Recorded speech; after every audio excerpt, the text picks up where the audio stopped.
It's changing out there. There's a storm coming, Harry.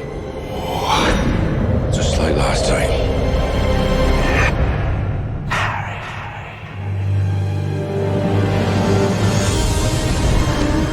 The Ministry of Magic wishes to make an announcement. Dolores Umbridge, as High Inquisitor, will address the falling standards at Hogwarts School. Things at Hogwarts are far worse than I feared.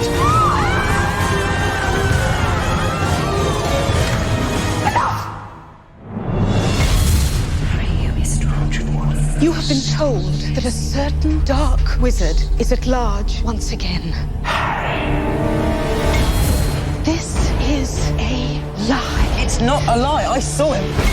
Minister. The Dark Lord's return is incontrovertible. He's not back.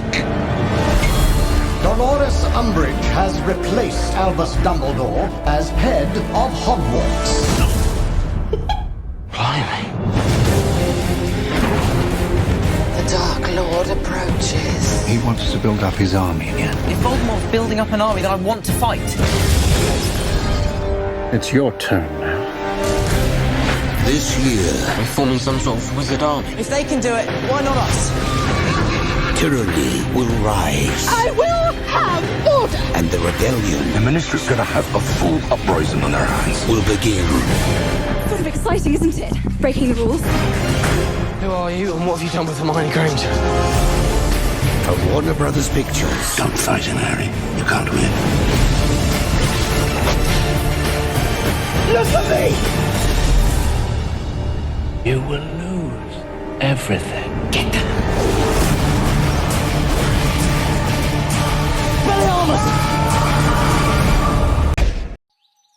Assalamualaikum warahmatullahi wabarakatuh. Halo teman-teman. Halo teman-teman. Salam sejahtera untuk kita semua. Kami dari jurusan Psikologi Pendidikan Sekolah Pascasarjana UPI angkatan 2024 pada mata kuliah pengantar psikologi kelompok kepribadian. Di sini kami akan menganalisis lebih dalam karakter pemeran utama Harry Potter dalam film seri kelimanya yang berjudul Harry Potter and the Order of the Phoenix dalam kacamata teori kepribadian psikoanalisis yang diinisiasi oleh Sigmund Freud. Perkenalkan, nama saya Helen Grace Gautama dan rekan saya. Perkenalkan, nama saya Asnia Rendita Dita. Oke, teman-teman, tahu nggak? Sebetulnya Harry Potter di sini itu bukan kisah tentang sihir dan petualangan saja loh, tapi juga sebuah perjalanan emosional yang memperlihatkan cara kita menghadapi tekanan hidup, dari amarah yang terpendam hingga keberanian untuk melawan ketidakadilan. Nah, kisah di film Harry Potter ini penuh dengan contoh mekanisme pertahanan diri menurut teori Freud dan juga struktur kepribadian seperti id, ego, dan superego dari Freud. Mari kita telusuri.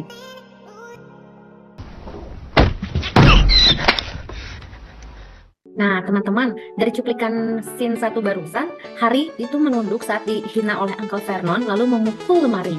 Di awal cerita, Harry itu memilih menekan kemarahannya terhadap Uncle Vernon. Dalam defense mechanism Freud, ini adalah contoh dari repression, di mana emosi negatif ditekan ke alam bawah sadar, namun emosi itu tidak hilang. Ketika tekanannya semakin kuat, Harry akhirnya melampiaskan kemarahannya melalui proses namanya displacement dari defense mechanism Freud, di mana Harry di sini memukul lemari alih-alih menghadapi Uncle Vernon secara langsung. Nah, di sini ada proses defense mechanism, repression, dan displacement.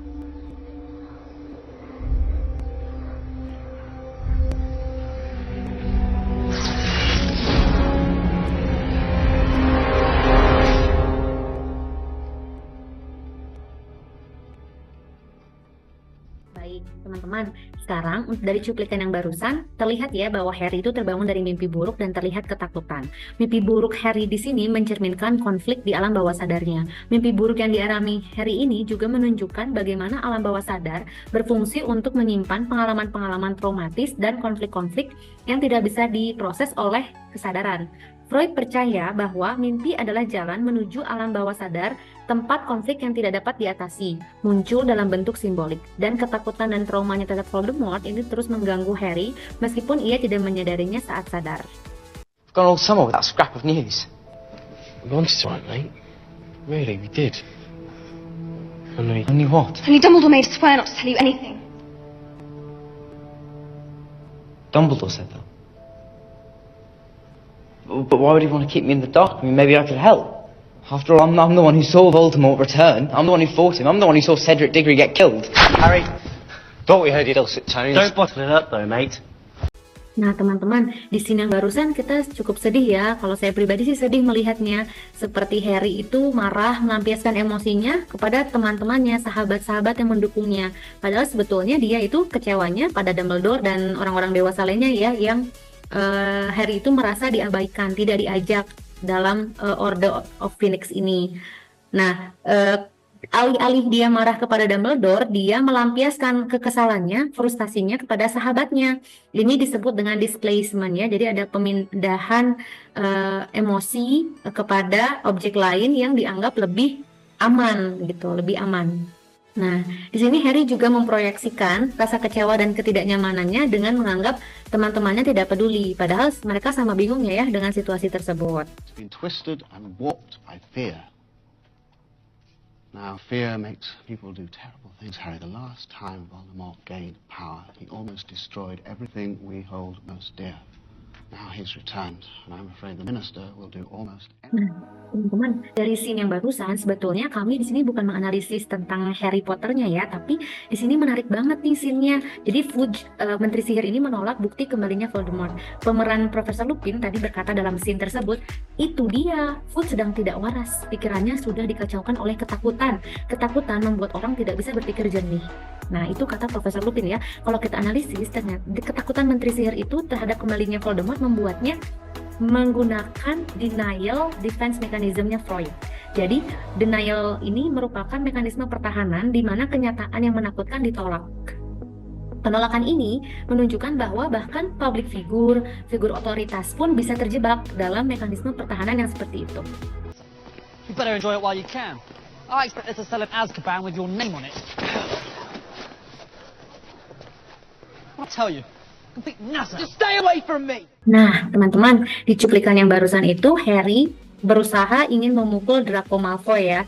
Kenapa? Karena Draco Malfoy itu menghina ayah baptisnya Harry sehingga ego Harry itu ingin memuaskan id. Ego Harry memihak pada id, ingin memuaskan kebutuhan idnya tadi ya, ingin membalas. Tapi kalau kita sebagai pribadi ada orang lain yang menghina orang tua kita juga pasti ingin membalas ya nggak, kita marah gitu kan. Nah, itu karena insting id kita ingin dipenuhi oleh ego. Tapi situasi ini kurang mendukung nih untuk Harry. Jika Harry melakukan hal tersebut, Harry bisa masuk ke dalam masalah yang lebih besar. Untungnya sahabatnya Ron menahan Harry sehingga Harry tidak jatuh ke dalam masalah yang lebih besar. See, because of you, the Daily Prophet's been saying a lot of things about you, Harry, and about Dumbledore as well. What, and your mum believes them? Well, nobody was there the night Cedric died. Oh, well, I guess you should read the Prophet then, like your stupid mother. It'll tell you everything you need to know. Don't you dare talk about my mother like I'll that. have a go at anyone that calls me a liar. What's going on? He's mad as what's going on. Do you believe the rubbish he's come out with about you-know-who? Yeah, I do. You alright? Fine. Shame, it's just bang out of order, mate. But he'll come through. We'll see. I said I'm fine, Ron. Right. Nah, teman-teman, untuk scene yang barusan itu Harry sedang mengalami defense mechanism juga loh. Dia mengalami proyeksi dan displacement. Di sini proyeksi merupakan mekanisme pertahanan di mana seseorang mengalihkan perasaannya ya atau pikiran yang tidak diinginkannya kepada orang lain. Di sini Harry marah dan frustasi terhadap Seamus dan orang-orang lain yang tidak mempercayainya. Tapi alih-alih mengekspresikan kemarahan itu langsung kepada mereka, dia mengalihkan perasaannya itu kepada sahabatnya Ron. Nah, Harry mungkin tidak merasa bisa langsung melampiaskan kemarahannya pada Seamus atau orang lain yang skeptis itu. Jadi dia mengalihkan atau memindahkan kemarahan itu pada Ron, yang merupakan sosok yang lebih dekat dan lebih aman untuk meluapkan perasaannya. Ron, terima kasih ya sudah bersabar menghadapi Harry. It is the view of the ministry that a theoretical knowledge would be sufficient to get you through your examinations, which after all is what school is all about. And how's theory supposed to prepare us for what's out there? There is nothing out there, dear. Who do you imagine will attack children like yourself? Oh, I don't know. Maybe Lord Voldemort.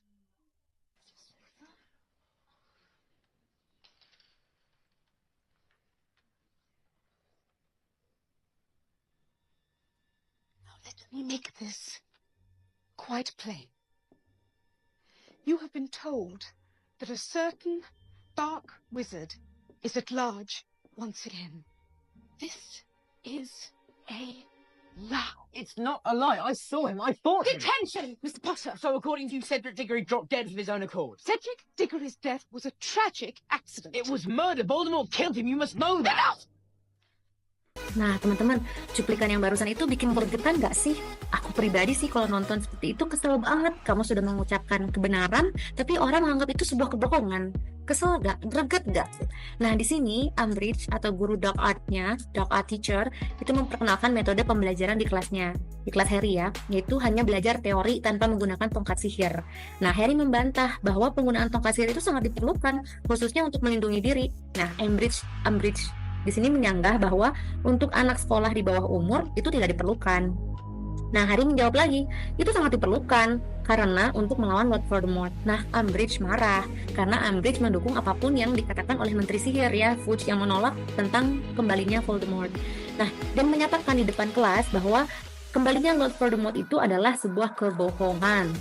Harry tentu saja bersikeras mempertahankan pernyataannya sehingga Umbridge semakin marah dan mendetensi Harry. Nah, di sini Harry tetap mempertahankan pernyataan fakta ya, walaupun seluruh dunia tidak mempercayainya dan mengatakan dia pembohong. Dan pada akhirnya dia dihukum dengan hukuman yang berat. Di sini Harry tetap pada kebenaran meskipun menghadapi konsekuensi yang berat, menunjukkan bahwa ego Harry di sini berusaha untuk bertindak sesuai dengan realitas dan keyakinan pribadinya. Lebih dalam lagi itu super egonya yang mewakili moralitas dan nilai-nilai sosial yang melekat pada diri Harry lebih dominan. Jadi Harry di sini merasa bahwa mempertahankan kebenaran itu adalah hal yang benar secara moral. Maka super egonya mendorong dia untuk tetap teguh meskipun masyarakatnya menganggapnya salah. Nah, teman-teman bisa dilihat nggak sih kalau tindakan Harry ini itu dapat dipandang sebagai penegasan identitas dan keyakinan pribadi, meskipun hasil akhirnya tidak bisa dikatakan tidak positif ya untuk Harry itu gitu. Nah, di sini mencerminkan konflik antara kebutuhan untuk diterima oleh masyarakat dan kebutuhan untuk setia pada kebenaran internal.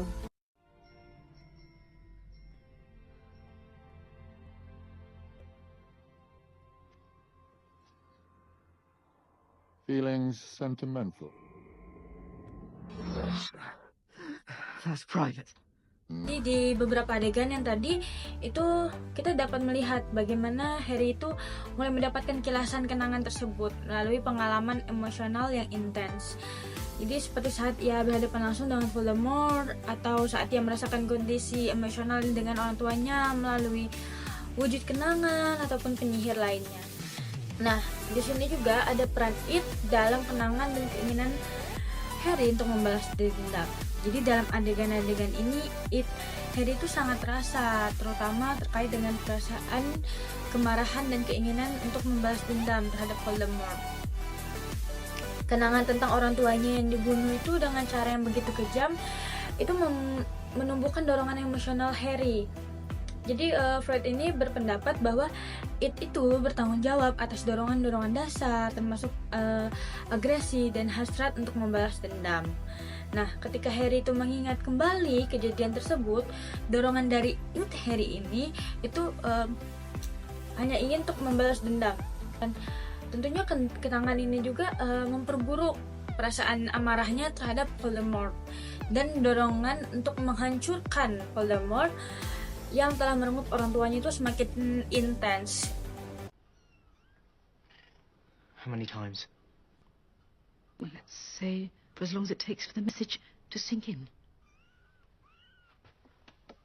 You haven't given me any ink. Oh, you won't need any ink.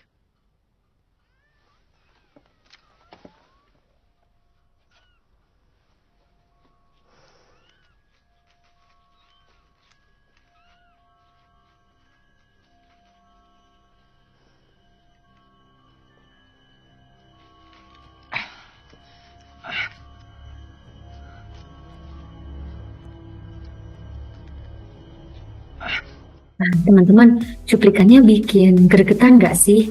Apalagi yang barusan ya, Umbridge say that because deep down you know you deserve punish, Mr. Potter. Siapa yang nggak kesel? Dia udah jujur tapi dianggap berbohong. Nah, di sini Harry benar-benar menahan diri untuk tidak mengatakan apa-apa walaupun Harry merasa marah. Harry mungkin mendorong Harry itu untuk meluapkan kemarahannya ya kepada Umbridge, tapi ide-nya ini walaupun ingin mengekspresikan frustasi dan marah secara langsung, Harry menyadari bahwa mengekspresikan kemarahan ini kalau secara terbuka tidak akan membantu situasi, malah justru bisa memperburuk keadaan Harry. Jadi egonya memilih untuk menahan diri agar tidak terjebak dalam konflik yang lebih besar. Di sini Harry menggunakan defense mechanism dari Freud itu repression, jadi menahan diri. There you are. Happy Christmas. Thank you. Lovely to have you with us. Thank you. Now, Daddy, pass that to Daddy. Thank you. Has everybody got? Toast. Fred, George, come on. Make sure A Christmas toast to Mr. Harry Potter. I want you to listen to me very carefully, Harry. You're not a bad person. You're a very good person who bad things have happened to. You understand? Besides, the world isn't split into good people and Death Eaters. We've all got both light and dark inside us. What matters is the part we choose to act on. That's who we really are. Nah, selanjutnya di scene berikutnya yaitu Harry mendapatkan hadiah berupa syal rajutan, dan juga Harry itu pada saat yang sama Sirius Black itu yang merupakan fitur ayah bagi Harry memberi nasihat yang sangat berarti buat Harry. Sirius itu menekankan bahwa Harry harus tetap kuat, tidak takut menghadapi kegelapan, dan mempercayai diri sendiri. Jadi dalam analisis ini kita itu dapat melihat karakter Harry menggunakan pendekatan psikologi Freud yang terdiri dari 3 komponen tadi, ada id, ego, super ego. Nah, ketiga komponen ini, yang pertama itu ada id-nya. Jadi sejak kecil kan Harry itu merasa sangat kekurangan kasih sayang dan perhatian. Nah, hadiah syal yang diberikan oleh Miss Weasley ini bukan sekadar benda fisik, tapi lebih sebagai simbol perhatian dan kasih sayang yang berarti bagi Harry. Hadiah ini juga merupakan tanda bahwa Harry itu dihargai sebagai bagian dari keluarga besar Order of the Phoenix. Nah, khususnya juga Harry ini juga merespon hadiah ini dengan kebahagiaan dan rasa nyaman. Jadi seolah-olah itu merasa diterima dan dihargai oleh orang yang peduli padanya, yang sebelumnya jarang ia alami ya. Nah, sebenarnya dalam konteks ini, syal itu tidak hanya memenuhi kebutuhan fisik Harry untuk tetap hangat, tetapi yang lebih pentingnya lagi itu memenuhi kebutuhan emosionalnya untuk merasa aman dan diterima. Nah, Harry ini merespon dengan perasaan yang sangat positif, meskipun ia masih tahu bahwa situasi di dunia sihir ini masih mengancam dirinya. Nah, selanjutnya itu ada pada egonya. Saat ego Harry itu merespon hadiah tersebut dengan perasaan terharu, tetapi tidak membiarkan dirinya larut dalam kebahagiaan ataupun rasa aman. Jadi syal tersebut tentunya menjadi simbol dari kasih sayang, tapi ego Harry tetap menjaga fokus pada kenyataan bahwa ia itu memikul beban yang sangat besar sebagai orang yang dipilih untuk melawan Voldemort. Selanjutnya dalam adegan Sirius Black memberikan nasihat kepada Harry itu memberikan motivasi, dan juga tentunya ego Harry ini menerima nasihat tersebut dengan pemahaman bahwa ia itu harus terus berjuang, tidak hanya untuk dirinya sendiri tetapi juga untuk keselamatan orang-orang yang ia cintai dan juga dunia sihir secara keseluruhan. Nah, egonya ini menanggapi pernyataan yang ada dan mencari cara untuk bagaimana sih caranya bertahan dan bertindak dalam pertempuran yang besar yang nantinya akan berlangsung. Selanjutnya ada di super ego Harry. Nah, dalam super ego Harry ini, meskipun Harry itu merasakan pemberian hadiah itu merasakan kehangatan dari hadiah syal dan dukungan emosional dari Sirius, tapi super ego Harry ini juga mengingatkan diri Harry bahwa misinya itu jauh lebih besar loh dari sekedar kenyamanan pribadinya. Nah, super ego Harry ini juga mendorong Harry untuk tidak berlarut dalam perasaan kenyamanan kebahagiaan sesaat, tetapi untuk fokus pada misi yang lebih besar untuk melawan Voldemort. Selanjutnya, ketika Sirius memberi motivasi dengan kata jangan pernah menyerah, Harry itu mendengar dengan penuh perhatian karena nasihat tersebut tidak hanya memberikan dorongan emosionalnya ya, tapi juga mengingatkan Harry pada nilai-nilai moral yang dia junjung. Nah, super ego Harry ini juga menekankan pentingnya keberanian serta tanggung jawab dan juga komitmen untuk melawan kegelapan meskipun harus mengorbankan banyak hal termasuk keselamatan pribadinya. We've got to be able to defend ourselves. And if Umbridge refuses to teach us how, we need someone who will.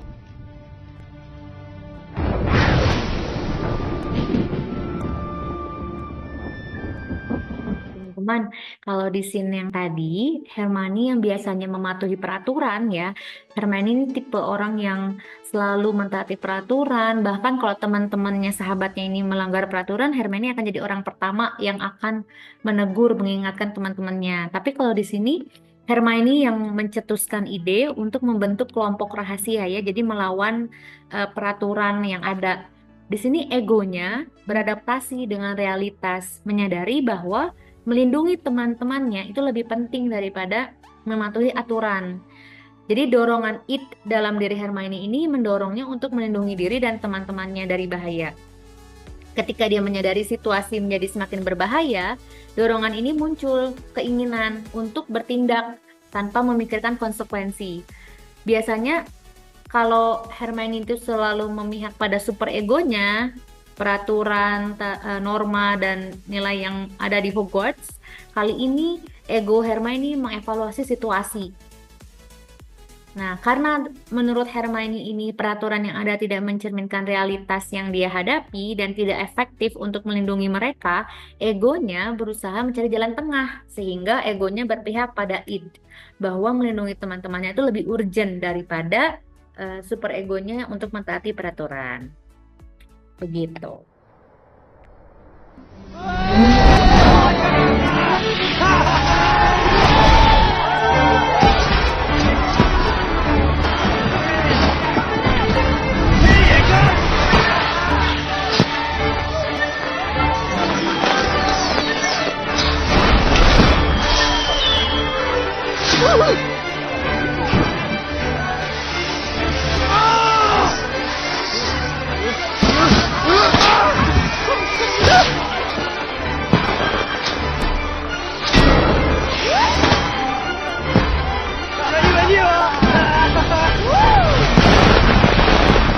Selanjutnya di dalam adegan ini juga kita tidak hanya menganalisis karakter dari tokoh Harry ini, tapi kita menganalisis juga temannya, yaitu Fred dan George. Nah, di sini mereka itu berdua, dia dalam adegan ini dia membuat keributan besar di tengah ujiannya, di tengah adanya ujian, lalu itu merupakan salah satu momen yang penuh dengan komedi. Tetapi sebenarnya itu juga menyiratkan berbagai dinamika psikologis yang dapat kita analisis menggunakan teori Sigmund Freud. Nah, dalam adegan ini, jadi mereka berdua ini menggunakan permen sihir untuk mengganggu ujian dan menciptakan kekacauan di sekolah. Karena kan mungkin dia tuh sudah bosan gitu ya. Kayak dia tuh tipe yang anak-anak bisa dibilang banyak ide, tapi banyak kreasinya karena mungkin dia sudah mumet sepertinya ya. Nah, jadi selanjutnya mereka itu menggunakan permen sihirnya untuk mengganggu ujian dan menciptakan kekacauan di sekolah. Ini tuh sebenarnya memicu berbagai reaksi dari karakter lain, termasuk Harry. Jadi di dalam film ini juga, di dalam bagian scene ini, ujian itu merupakan simbol dari struktur dan aturan yang ketat di dunia sihir. Nah, tentunya juga Hogwarts di sini pada saat itu dipenuhi dengan ketegangan akibat kebijakan yang keras yang diterapkan oleh kepala sekolahnya. Nah, jadi kenapa? Karena mereka berdua ini merasa seperti terlalu keras bukan ujian sih, tapi kayak sekolah ini udah sangat berbeda dengan yang dulunya. Karena kepala sekolah yang sekarang itu, dia tuh memiliki otoritas yang represif dan penuh kontrol, yang bertentangan dengan semangat kebebasan dan pemberontakan ini juga yang mulai tumbuh. Jadi karena ada aturan ini, aturan itu tuh membuat siswa di situ jadi kayak mau memberontak, pengen punya kebebasan. Nah, mereka berdua inilah yang memimpin kekacauan itu. Nah, untuk it-nya itu, dalam konteks mereka berdua ini, mereka itu sangat dominan ya dalam adegan ini. Kenapa? Karena mereka itu tidak mempedulikan aturan, tidak mempedulikan kontrol yang ditetapkan oleh kepala sekolahnya dan sistem pendidikan yang represif ini. Jadi dorongan mereka itu untuk melawan otoritas dan menikmati kebebasan mereka itu tercermin dalam cara mereka menciptakan kekacauan di tengah ujian ini. Mereka itu menggunakan permen sihir yang mereka ciptakan sendiri, lalu permen itu yang mengubah rasa dan menciptakan gangguan sebagai alat untuk mendapatkan pemenuhan instannya. Nah, tidak hanya mereka merusak ujian, tetapi mereka juga memanfaatkan kesempatan ini untuk menyampaikan pesan pemberontakan terhadap sistem yang mengekang kebebasan mereka. Ini adalah manifesti dari dorongan ide mereka untuk mendapatkan kenikmatan dan kebebasan secara langsung meskipun dengan cara yang mengganggu. Nah, Mereka berdua ini juga menggambarkan peran It dalam kepribadian mereka dengan sangat jelas ya. Dalam adegan ini mereka itu tidak berusaha menilai atau mempertimbangkan apakah perilaku mereka sesuai dengan norma sosial. Jadi mereka itu hanya bertindak berdasarkan dorongan untuk bersenang-senang. Lalu ada egonya, yaitu pengolahan realitas dan kewajaran tindakan. Meskipun mereka berdua ini didorong oleh It, mereka yang bertindak impulsif, kita juga sebenarnya bisa melihat pengaruh ego dan dalam cara mereka merencanakan dan melaksanakan kekacauan itu. Jadi sebelum meluncurkan aksinya itu, mereka berdua itu udah menyiapkan segalanya dengan hati-hati. Mereka tahu bahwa ujian itu adalah saat yang tepat untuk mengganggu sistem yang menekan mereka. Oleh karena itu, mereka memilih untuk melakukannya dengan cara yang cerdik dan tanpa langsung menantang otoritas dengan kekerasan fisik. Dalam hal ini, super ego mereka itu berfungsi lebih sebagai alat untuk menilai sistem otoritas yang ada, dan mereka itu menunjukkan bahwa sistem tersebut tidak sesuai dengan prinsip-prinsip kebebasan yang mereka junjung tinggi. Jadi pada akhirnya mereka itu lebih memilih untuk mengejar apa yang mereka anggap sebagai kebenaran mereka. Lalu ada kebebasan mereka dan kesenangannya ya. Seems you're about the only ones that do. I don't think that's true. I suppose that's how he wants you to feel. What do you mean? Well, if I were you-know-who, I'd want you to feel cut off from everyone else. Because if it's just you alone, you're not as much of a threat.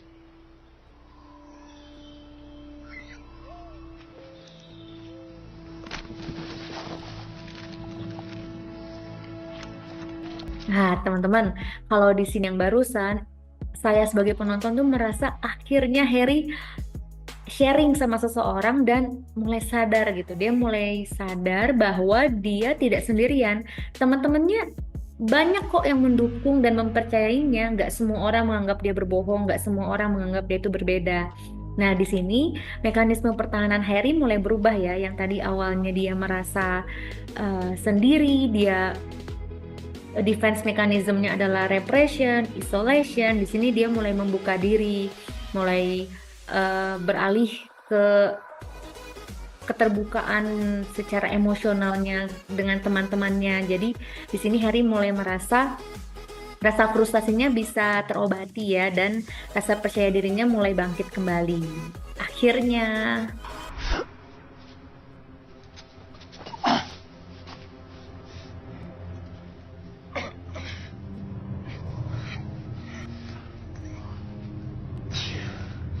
You've lost, old man.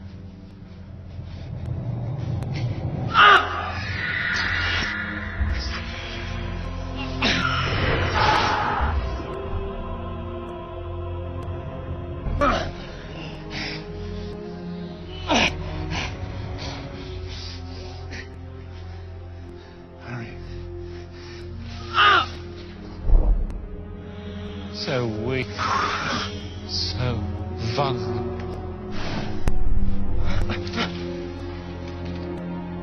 Look at me. Harry, it isn't how you are like. It's how you are not.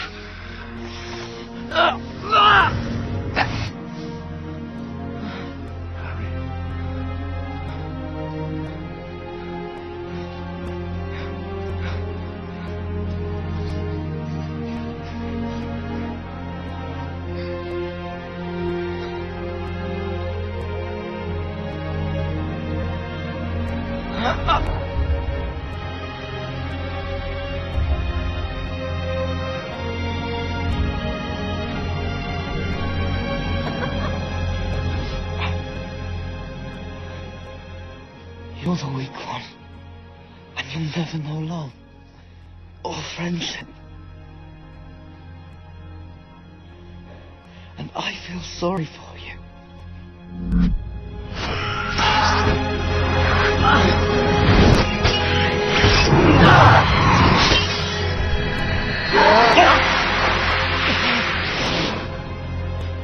Jadi ketika Harry merasakan kehilangan serius yang sangat berarti bagi hidupnya, emosi amarah dan juga dendam terhadap Voldemort itu meluap.